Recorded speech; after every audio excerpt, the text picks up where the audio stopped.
Donald Trump ने वैश्विक व्यापार पर नए टैरिफ की घोषणा की है, जिससे चीन को कड़ी प्रतिक्रियाएं देने के लिए मजबूर होना पड़ा है।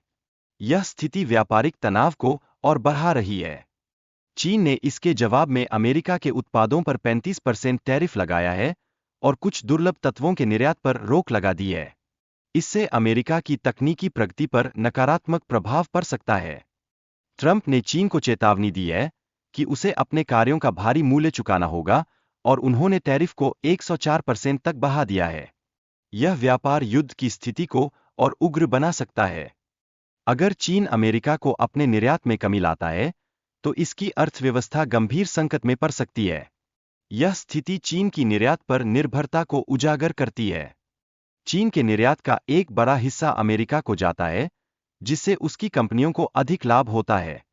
यह अमेरिका की खरीद शक्ति पर निर्भरता को भी दर्शाता है। यदि अमेरिका ने शुल्क बढ़ाए, तो चीन के लिए अपने उत्पादों की बिक्री करना मुश्किल हो जाएगा।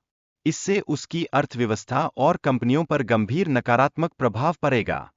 चीन की योजना थी कि वे ट्रंप के करों का मुकाबला करेंगे, लेकिन ट्रंप ने 104% तक कर बढ़ाकर चीन की रणनीति को विफल कर दिया है। भारत इस स्थिति का लाभ उठा रहा है, क्योंकि अमेरिकी कंपनियां चीन से भागकर भारत की ओर आकर्षित हो रही है।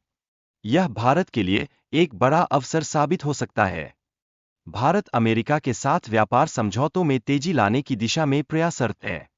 इससे भारत अमेरिका व्यापार बढ़ सकता है और द्विपक्षीय संबंधों को भी मजबूत किया जा सकता है। भारत और अमेरिका के बीच व्यापार संबंधों का विकास भारतीय अर्थव्यवस्था के लिए लाभकारी हो सकता है।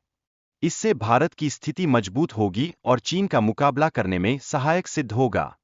भारतीय वित्त मंत्रालय और विदेश मंत्रालय अमेरिका के साथ सौदा करने के लिए लगातार प्रयास कर रहे हैं। यह भारत के भविष्य के लिए एक महत्वपूर्ण कदम माना जा सकता है।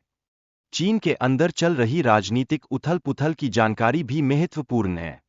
यह भारत के लिए एक अवसर प्रदान कर सकता है, जिससे वह वैश्विक स्तर पर अपनी स्थिति को बेहतर बना सके।